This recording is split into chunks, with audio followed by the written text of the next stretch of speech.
What place gets creepy when you're alone?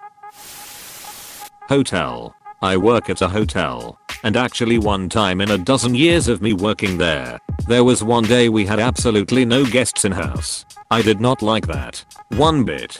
I hated being in that huge building all by myself.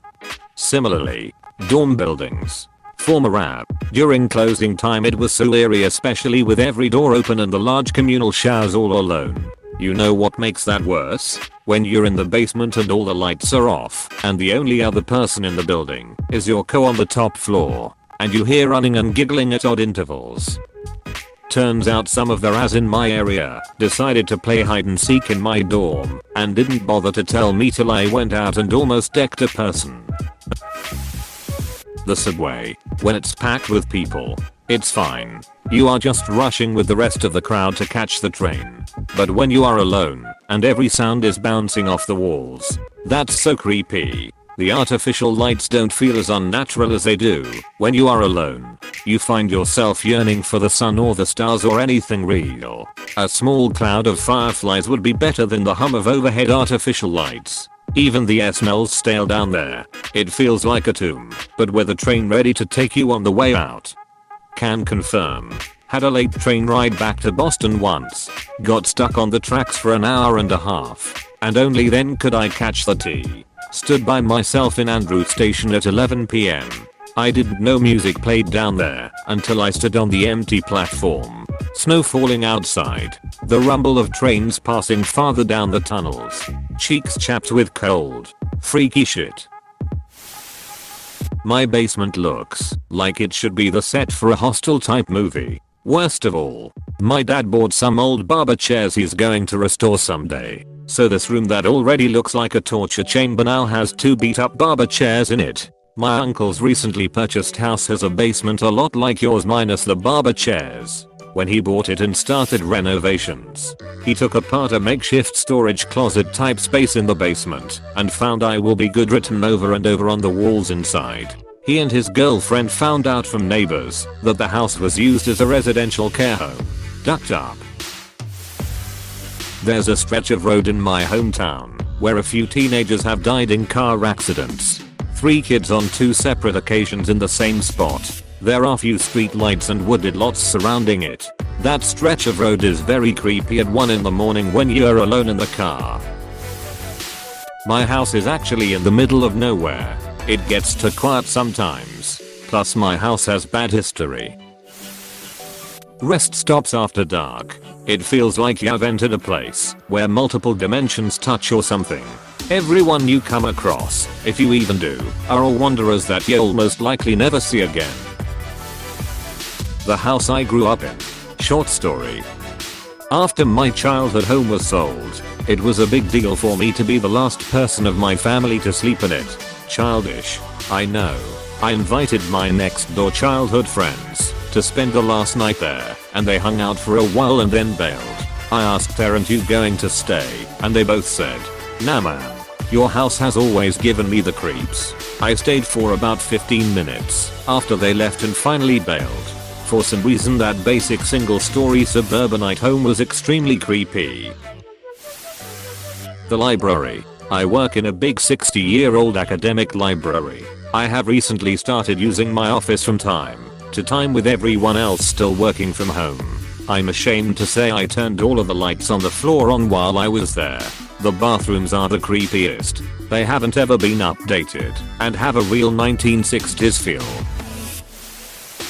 I worked on a science lab in an old university, and the 19th century basement hallways with all the lights off are from a terror movie.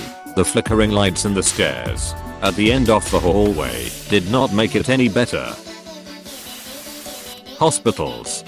I was in a hospital for an extended period of time and the amount of moans, beeps and casual shuffling you can hear is scary as hell. Movie theaters. Especially when the end credits of a horror movie are rolling. The creepy music is playing, and you're peering around in the dark, trying to see whether there are any customers still in there, or you can start cleaning. And you can't figure out whether that movement in the corner of your eye that made you jump was a real person or just a trick of the light. The woods.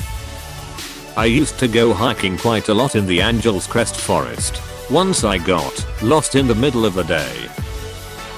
Only for about 20 minutes. Another time I swore I was being watched while walking down a fire road. I also ran over a rattlesnake on my mountain bike, but that was more freaky than scary. Movie theater. I used to clean a little 2-screen second run theater and that shit was creepy. Even with all the lights on, it was still dimly lit in the theaters. And walking through the aisles of seats thinking about the fact that someone could be crouched down hiding in a row. Anywhere that's very dark. You are never afraid of being alone in the dark. You are afraid of not being alone in the dark. My bathroom. The door will sometimes slam really loud when no one is in it. I've always blamed it on air pressure because the window is always open when it happens. Churches, the woods at night, any really large building.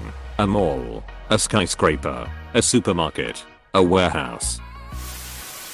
There's this one place near where I live called Corpsewood. The stories of the place are very bizarre and a little creepy. First comes the story of a gay couple, 2 men, living in a large house in this area. Not necessarily the middle of nowhere but surrounded by woods. This couple was murdered in their house later in their years of living there, not sure how many. The place was then claimed to be one of the most haunted areas of our region. But wait. There's more. After these events there was a cult that moved into the Corpsewood area. The cops knew of their activity, but didn't do anything about it because there weren't any reports of anyone being harmed. Thought they were rebellious at some shit. Later on, the cops were called to the place and found the cult members, about 100 strong, had committed a mass suicide. This skyrocketed the insane supernatural backing on the area. I've never been there myself, but the stories I've heard have given me chills. TL. Dr. Gay couple murdered in a mansion and a cult kills themselves for whatever creepy reason. My bedroom at night, everything's all fine and dandy during the day, but once night rolls around you better wrap your comforters around you as close as you can, or else the greys will snatch you. I used to go for runs around my neighborhood at like 5 AM.